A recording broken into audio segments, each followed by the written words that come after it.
2024년 4월 6일 부활 8일 축제 토요일 제1독서 사도행전의 말씀입니다. 그 무렵 유다 지도자들과 원로들과 율법학자들은 베드로와 요한의 담대함을 보고 또 이들이 무식하고 평범한 사람임을 알아차리고 놀라워하였다. 그리고 이들이 예수님과 함께 다니던 사람들이라는 것도 알게 되었다. 그러나 병이 나은 사람이 사도들 곁에 서 있는 것을 보고는 아무 반박도 하지 못하였다. 그래서 그들은 사도들에게 최고의회에서 나가라고 명령한 다음 저희끼리 의논하며 말하였다. 저 사람들을 어떻게 하면 좋겠습니까? 저들을 통하여 명백한 표징이 일어났다는 사실이 예루살렘의 모든 주민에게 알려진 터이고 우리도 그것을 부인할 수가 없습니다.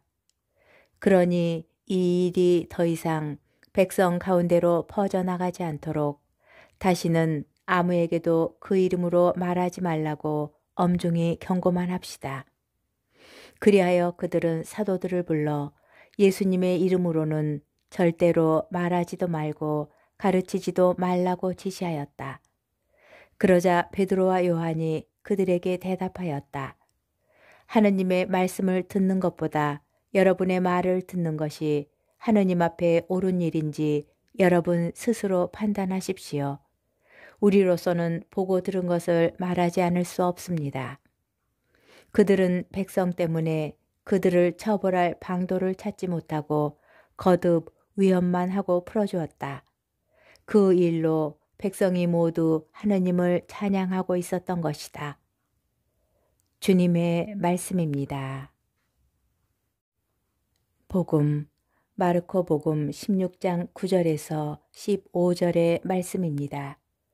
예수님께서는 주간 첫날 새벽에 부활하신 뒤 마리아 막달레나에게 처음으로 나타나셨다.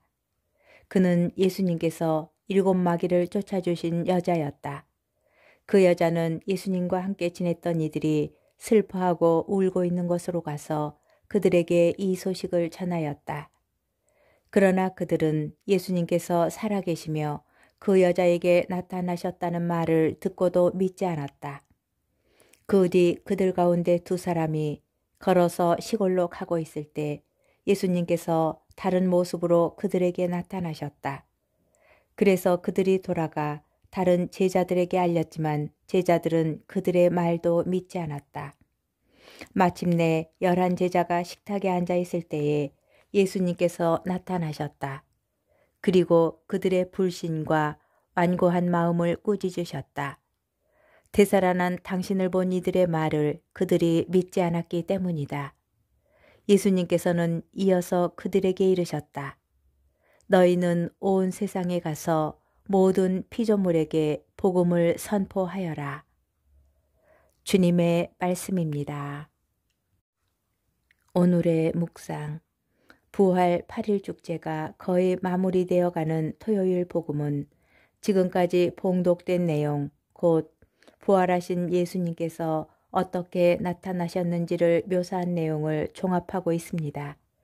3 가지 내용이 소개되는데 모두 나타나다, 믿지 않다 라는 동사로 연결되어 있습니다.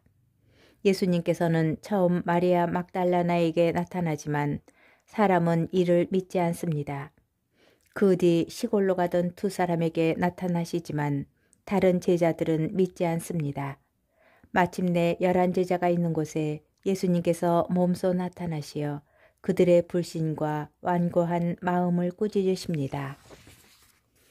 그럼에도 예수님께서는 온 세상에 가서 모든 피조물에게 복음을 선포하여라 라는 마지막 과제를 제자들에게 맡기십니다. 제자들의 불신을 넘어서는 예수님의 신뢰가 강조되어 있는 것이고 그분의 이러한 신뢰는 제자들을 담대하게 만들어 이 과제를 수행하게 합니다. 독서는 베드로와 요한의 담대함을 보고 놀라워하였다라고 증언합니다. 자신들을 믿어주시는 예수님의 사랑을 바탕으로 그들은 놀라운 담대함을 드러난 것입니다. 하느님께서 우리를 믿어주심을 알게 되었을 때 나오는 두려움 없는 당당함을 뜻하는 것입니다. 제자들만이 아니라 우리도 날마다 미사를 통하여 부활하신 예수님을 만납니다.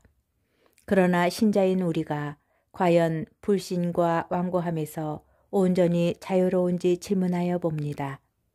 부활은 구원이고 그 구원은 그분의 사랑에 대한 믿음과 감사에서 시작합니다.